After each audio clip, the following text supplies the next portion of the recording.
Hi and welcome. I have been looking forward to this. I have been waiting for this deck. Now, I did a pre-order through Amazon, and when I went into Indigo, they had it. And I was like, well, whatever else. Why am I waiting when I can go and get it? So I just canceled my pre-order because the difference was less than 50 cents between Amazon and Indigo.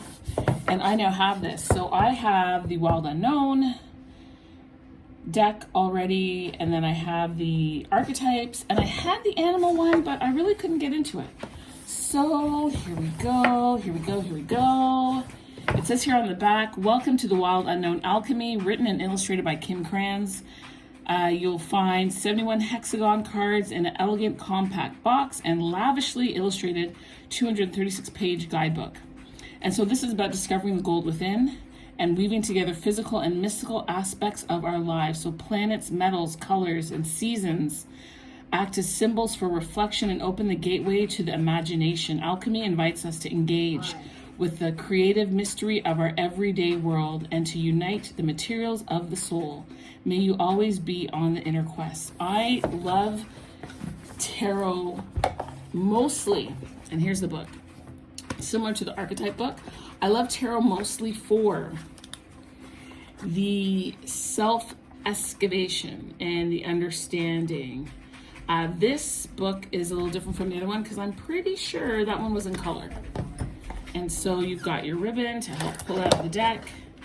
Again, a beautiful box. Hopefully these are easier to shuffle than the circular ones because those were a bit trying. So here we go. Okay, there's the deck there, and then these are the cards. So I don't think I'm gonna go through all of them, but there's the sun, the moon, Mercury, maybe I'm going all through all of them, we'll see, Venus or Veneris, Mars, Jupiter, Saturni, Uranus, Neptunus, Pluton, Chiron, Melanosis. Oh man, I'm just loving this. It's gonna be so friggin' deep. So deep when I do these readings. Oh my gosh, I'm excited. And to put all of it together. Oh goodness. Okay.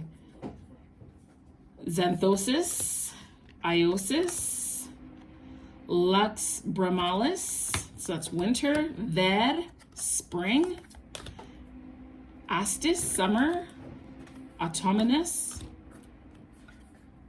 Plumbum, Stanum, Ferrum, Eris, Argentum Vivum. This sounds like Harry Potter language, doesn't it? Argentum Venom, Arnhem, Lux Brahmalis. Okay. Stibus,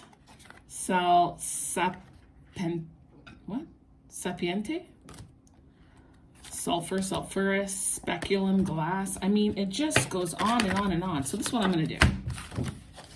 I don't even know, what she says about how to read the cards. Because remember in the Alchemy, in the, what is it? The archetypes deck. Like if they're on their side, upside down, you can read into it in different ways. I'm just not going to do all that. I just want to try and shuffle and let you know how I feel about this. Oh, that's a bit of an easier shuffle. Even though, you can see that I don't have them evenly, right? See that?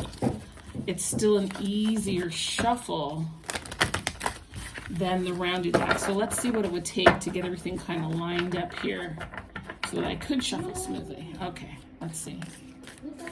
This is not bad. But it does shift, right? It's not always going to stay in the same perfect way that one might have it. So let's do this again.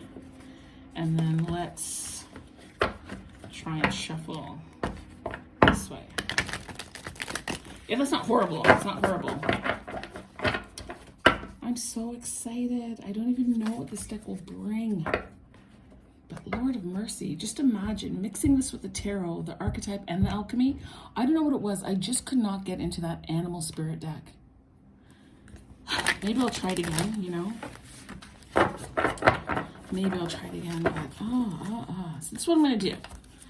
I'm going to shuffle these and pull out just a couple of cards to give you an idea about the deck. I'm so super excited, I can't even tell you. So I might be a bit biased, to be very honest with you. Thank you so much. Oh, let's bring that back.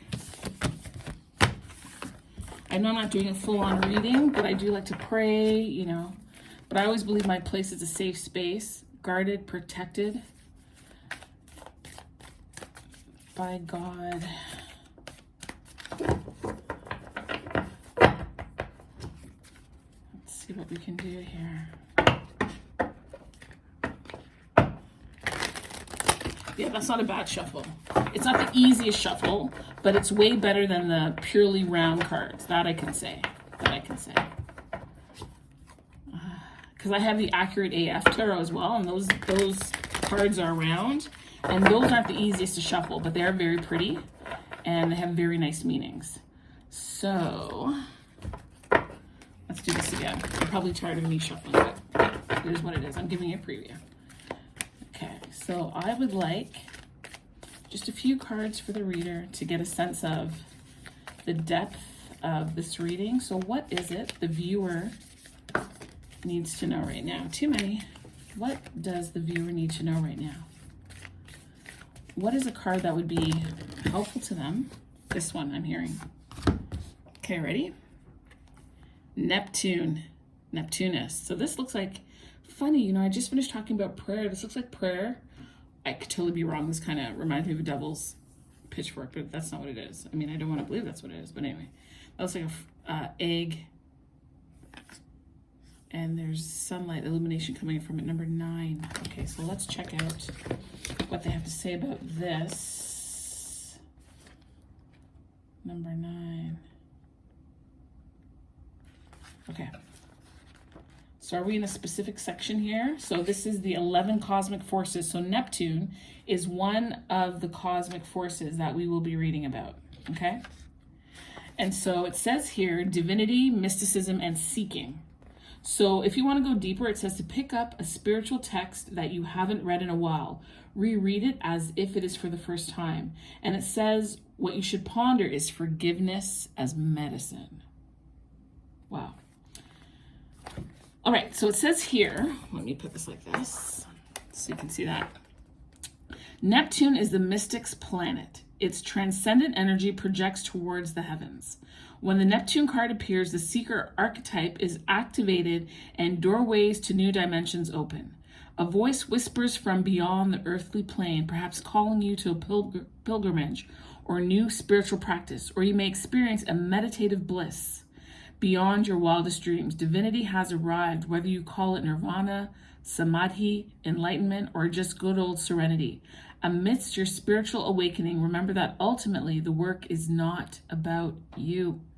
The work is about what's bigger than you. Stay grounded in that reality, and you're likely to avoid Neptune's pitfalls of narcissism and escapism. Let's read that sentence again.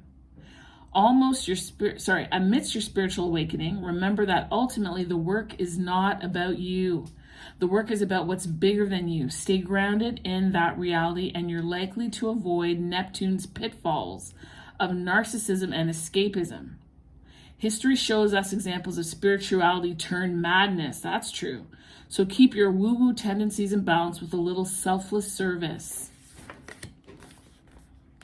There's a saying that you can be so heavenly that you are no earthly good. I don't know if you've ever heard that, but these things are to be done in balance, right? They're to be done in balance. They're to be done with wisdom. They're to be done with discernment. Okay, remember that. Remember that in all things that you do. So it says here, recall the first moment you experienced Neptune's energy, perhaps a godlike encounter when you were young. There is a key in this memory. Write about it today. And the other message here is Neptune, Jupiter, and Pluto are said to be gods and brothers, reigning over the heavens, the earth, and the underworld. So I was right when I said that looked like the devil's pitchfork. Respectively, which brother do you identify with most? So Neptune, Jupiter, and Pluto represent heavens, earth, and the underworld. So hold on. Neptune, so Jupiter.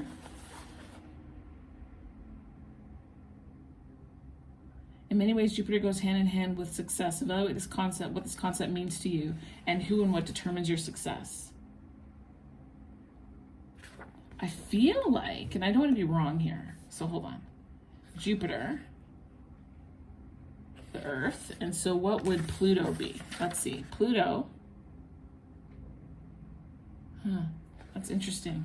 I just wanted to see, quite frankly, whether or not they were trying to insinuate that Neptune had to do with heavens, Jupiter, Earth, and Pluto was the underworld. But I'm not entirely... Oh, yes, it is. It is. So Neptune has to do with the heavens. However, you can be so divine, as I said, so heavenly that you are no earthly good, and that you're to be careful, it says here, that you don't descend into madness, which to me would be, in a way, stepping into hell. And so Pluto is the underworld, power and compulsion. Oh my gosh, I can't wait to do a reading on this. I really can't. So I just get the feeling that there are a lot of you who are watching, obviously for watching tarot, there's a spiritual component towards you. Religion is different from spirituality. And I don't want to get into it, but I'm sure that you understand that. But I'm so excited about this deck. I cannot tell you. I think what I'm going to do later on, if you're interested, is I am actually going to do a reading with the 3 decks of Kim Krans that I have. I'm going to do a couple other reveals that I have, like the Transient Light Tarot. I got that one. And I just picked this up today, the Guardian Night Tarot as well. And then this one, if you want to learn about tarot, I learned some things in here. First of all, you know what? I'm not going to do it here. I'm just... for Clemson excited, but I'm going to do the Eternal Tarot as well. But if you want to understand tarot, I would say properly, and not with some of the things that people are doing today, this is a book that you need to pick up from, you can get it from Amazon. But this is good. Understanding the Arcana and what you're seeing today on YouTube and how people are reading it versus this, I almost want to say like an ancient text, Egyptian text, African information. All right, people, I'm gonna let you go. I'm gonna play with this a little bit more, and I am preparing to do a reading. That's why I have my space set up, and I don't want to take everything down to bring it back. But I so appreciate you taking the time to watch this. If you want me to go a little bit more in depth, I can. Let me know in the comments, and I will. Other than that, if you really like what she's doing, like there's all this stuff, like about the colors and the climate and images and the materials and the cosmic force and the awakening of the alchemist, the secret alchemist, and alchemy being a life study. And oh my gosh, like I think honestly, between this and her other deck would give you such a strong foundation to intermingle the archetypes, the wild unknown, and alchemy. That'd blow your friggin' mind. It would blow your friggin' mind. Anyway, people, thank you so much, and I will see you soon. Bye.